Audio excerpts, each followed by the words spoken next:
C'est une grande satisfaction pour nous de vous annoncer à l'issue du Conseil des ministres de ce jour 15 janvier 2025 l'adoption du décret portant fixation du taux de l'indemnité de logement pour le personnel enseignant et d'encadrement ainsi que des indemnités d'astreinte, de technicité et de logement pour le personnel de l'État, de nouveaux emplois spécifiques des ministères en charge de l'éducation nationale.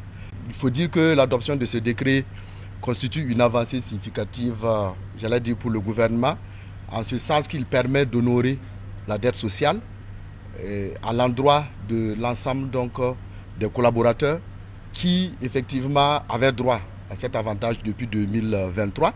Mais vous vous souviendrez que son Excellence, le président du FASO, en avril avait demandé à nos collaborateurs justement de patienter, de consentir l'effort patriotique, et dès que la situation va s'améliorer, alors le gouvernement prendra les dispositions pour honorer cette dette sociale.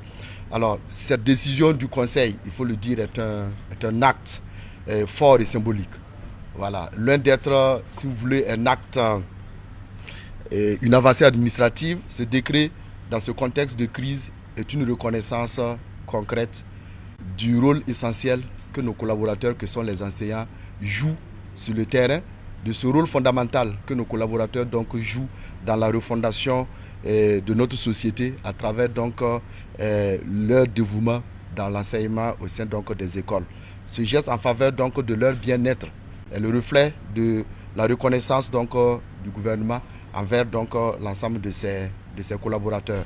Avec la vision et l'engagement de plusieurs autorités, notamment le chef de l'État, son Excellence le capitaine Ibrahim Traoré, et de son Excellence le Premier ministre, cette vision et cette volonté accordée au secteur de l'éducation, ce décret traduit effectivement de manière concrète cet engagement à accompagner le secteur et cet engagement à reconnaître l'effort fourni par l'ensemble de nos collaborateurs. De façon concrète, comment la liquidation de cette dette sociale va se faire? Il faut dire qu'à partir de février 2025, au regard de l'ampleur ou du montant de la dette sociale, ça fait environ 31 milliards pour les années 2023, 2024 et 2025. Et au regard de la trésorerie, le gouvernement a décidé d'étaler et de répartir cette dette sociale sur l'ensemble de l'année. Alors, le pays a été divisé en 4 zones en ce qui concerne la liquidation de la dette.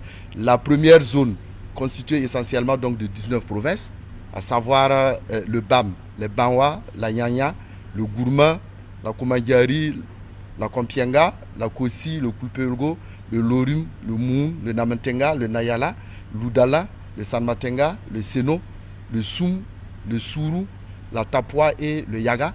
Naturellement, les agents de ces provinces verront leur indemnité corrigée au cours des mois de février et mars.